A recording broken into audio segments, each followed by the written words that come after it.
काठमाडौँ महानगरपालिकाले आगामी आर्थिक वर्ष 2077-78 का लागि 16 अर्ब 42 करोड 73 लाख 26 हजारको अनुमानित बजेट सार्वजनिक गरेको छ। बुधबार नगरसभाको 7औं अधिवेशनमा महानगरपालिकाकी उपप्रमुख हरिप्रभा खड्की श्रेष्ठले अनुमानित बजेट प्रस्तुत गरेकी हुन्।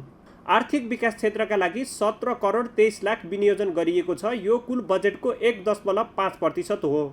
त्यस्तै गरी कार्यालय सञ्चालन तथा प्रशासनिक क्षेत्रको लागि 1 अर्ब 78 करोड 27 लाख 50 हजार विनियोजन गरिएको छ। यो कुल बजेटको 10.85% हो। पूर्वाधार विकास क्षेत्रका लागि कुल बजेटको 51.34%, 8 अर्ब 43 करोड 43 लाख 71 हजार बजेट विनियोजन गरिएको छ। सामाजिक विकास क्षेत्रका लागि 2 अर्ब 49 करोड 98 लाख, सुशासन तथा अन्तर सम्बन्धित क्षेत्रका लागि रु 96 करोड 30 लाख, सशर्त अनुदानतर्फ 2 अर्ब 57 करोड 51 लाख 5 हजार विनियोजन गरिएको छ। काठमाडौँ महानगरपालिकाको नीति तथा योजनालाई साकार पार्न आगामी आर्थिक वर्ष 77-78 को लागि रु 16 अर्ब 42 करोड 43 लाख 26 हजार अनुमानित बजेट तथा कार्यक्रम तयार गरिएको छ। 16 अर्ब 42 करोड 73 लाख 26 हजारको अनुमानित बजेट तथा कार्यक्रम तयार गरिएको छ। यस अन्तर्गत आर्थिक विकास क्षेत्र अन्तर्गतका कार्यक्रमका लागि 17 करोड 23 लाख विनियोजित गरिएको छ, जुन कुल बजेटको 1.5% हुन आउँछ। यसै गरी कार्यालय सञ्चालन तथा प्रशासनिक क्षेत्रको लागि 1 अर्ब 78 करोड 27 लाख 50 हजार विनियोजित गरिएको छ, जुन कुल बजेटको 10.85% हुन्छ। पूर्वाधार विकास क्षेत्रको लागि 8 अर्ब 43 करोड 43 लाख 71 हजार बजेट विनियोजन गरिएको छ। काठमाडौँ महानगरपालिकाले कोभिड-19 को प्रभावका कारण करदाताहरूबाट असुल हुन बाँकी रहेको आर्थिक वर्ष 76-77 को सबै प्रकारका कर बक्यौतामा लाग्ने जरिवाना पुरै छुट दिएको छ। त्यस्तै गरी कोभिड-19 का कारण महानगरवासीमा परेको प्रभावलाई मध्यनजर गरी आर्थिक वर्ष 77-78 को पुस मसान्तभित्र सम्पत्ति कर दाखिला गरेमा यस आर्थिक वर्षमा लाग्ने सम्पत्ति करमा 10% छुट दिने जनाएको छ। घर जग्गा कर वा सम्पत्ति करको बक्यौताको हकमा त्यस्तो छुट दिइने छैन। सर्वसाधारणहरूको सवारी साधन पार्किङ प्रयोजनका लागि व्यावसायिक रूपमा निर्माण गरिने भवनको हकमा भवन निर्माण सम्पन्न भएको मितिले 5 वर्षसम्म सम्पत्ति कर छुट दिइने भएको छ। महानगरपालिकाले हाल विश्वव्यापी महामारीको रूपमा फैलिएको कोभिड-19 को प्रभावले होटल तथा पर्यटन क्षेत्रमा पर्न गएको असरलाई मध्यनजर गरी होल रिसोर्टका नाममा घर जग्गा भई वा लिजमा लिई होटेल रिसोर्ट निर्माण गरी सञ्चालन भएको करदाताको हकमा आर्थिक वर्ष 76-77 सम्मको घर जग्गा कर सम्पत्ति कर चुक्ता गरेमा आर्थिक वर्ष 77-78 को सम्पत्ति करमा थप 75% छुट दिने भएको छ। 2077 पुस मसान्तभित्र सम्पत्ति कर बुझाएमा सो बापत 10% छुट समेत जोड्ने हो भने होटल रिसोर्ट क्षेत्रलाई 85% सम्पत्ति करमा छुट हुन आउँछ।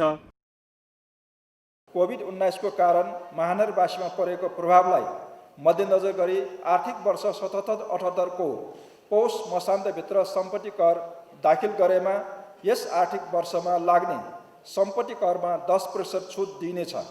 तर घर जग्गा कर वा सम्पत्ति करको बक्यौताको हकमा त्यस्तो छुट दिइने छैन। त्यसै गरी स्पष्टीकरणको 5 मा विश्वव्यापी महामारीको रूपमा फैलिएको कोभिड-19 को प्रभावले होटल तथा पर्यटन क्षेत्रमा पर्न गएको असरलाई मध्यनजर गरी होटल रिसोर्टको नाममा घर जग्गा भई वा लिजमा लिई होटल रिसोर्ट निर्माण गरी सञ्चालन भएको कर डाटाको हकमा आर्थिक वर्ष 2076-77 सम्मको घर जग्गा कर सम्पत्ति कर चुक्ता गरेमा आर्थिक वर्ष 2077-78 को सम्पत्ति करमा थप 75% छुट हुनेछ। विश्वव्यापी महामारीको रूपमा फैलिएको कोभिड-19 को प्रभावले घर भाडामा बस्ने नगरवासीहरूलाई पर्न गएको असरलाई मध्यनजर गरी कम्तीमा 1 महिनाको बहाल छुट दिने घर धनीले छुट दिएको सो घोषणा गरी आर्थिक वर्ष 2076-77 मा बुझाउनु पर्ने घर बहाल कर चुक्ता गर्न आएमा आर्थिक वर्ष वार्षिक बहाल करको 10%ले हुने छुट हुनेछ। तर आर्थिक वर्ष 76-77 घर जग्गा तथा सम्पत्ति भाडामा लगाए बापतको बहाल कर छुट नलिई चुक्ता गरिसकेको करदाताहरूका हकमा कोभिड-19 को कारण कम्तीमा 1 महिनाको घर बहाल छुट दिने घरधनीले छुट दिएको सो घोषणा गरेमा आर्थिक वर्ष 77-78 बुझाउनु पर्ने वार्षिक बहाल करमा 10% छुट दिई बहाल कर मिलान गरिनेछ।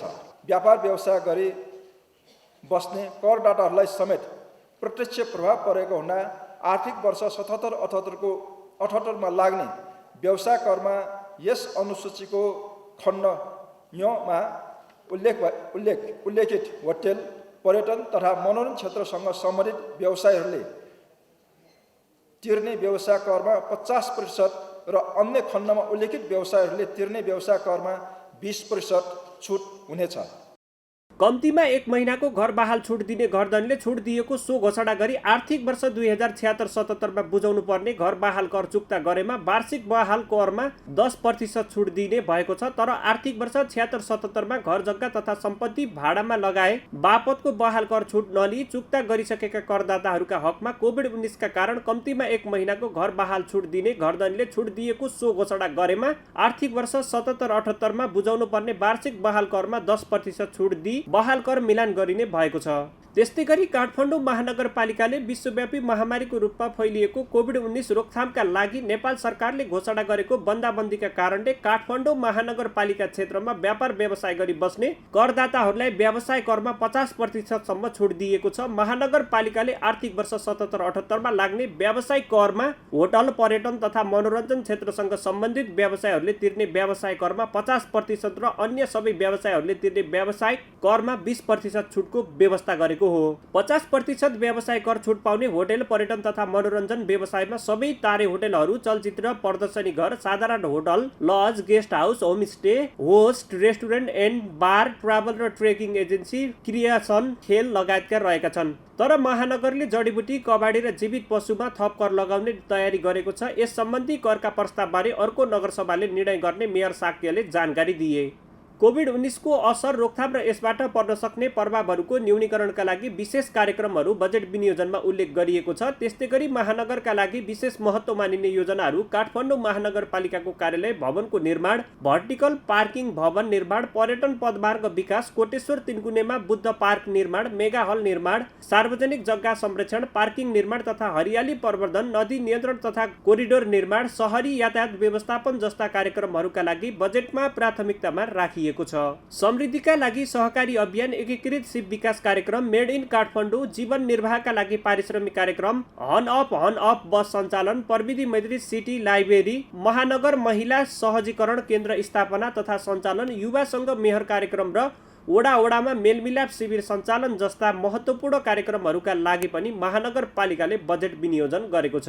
महानगरपालिकाले आगामी आर्थिक वर्ष 16 अर्ब 42 करोड 73 लाख 26 हजार आम्दानी हुने प्रक्षेपण गरेको छ। आन्तरिक स्रोतबाट कुल 6 अर्ब 76 करोड 65 लाख, बाह्य स्रोततर्फ निशर्त अनुदानबाट 1 अर्ब 42 करोड 48 लाख 95 हजार, सशर्त अनुदानबाट रु 2 अर्ब 57 करोड 51 लाख 5 हजार, सामाजिक सुरक्षा भत्ता बापत रु 1 अर्ब 20 करोड, जग्गा एकीकरणबाट 96 करोड 8 लाख 26 हजार गरी कुल रु 6 अर्ब 16 करोड 8 लाख 26 हजार आम्दानी हुने प्रक्षेपण गरेको छ।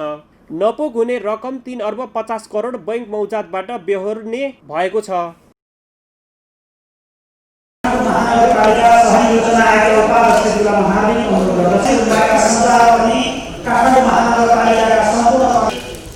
यस बैठकलाई अध्यक्षता गर्नुभएका काठमाडौँ क्षेत्रमा पनि एउटा चाहिँ खर्चको क्षेत्रमा पनि सार्वजनिक दिने कुरामा सम्पूर्ण आफ्नो ठाउँबाट योगदान दिनुभयो।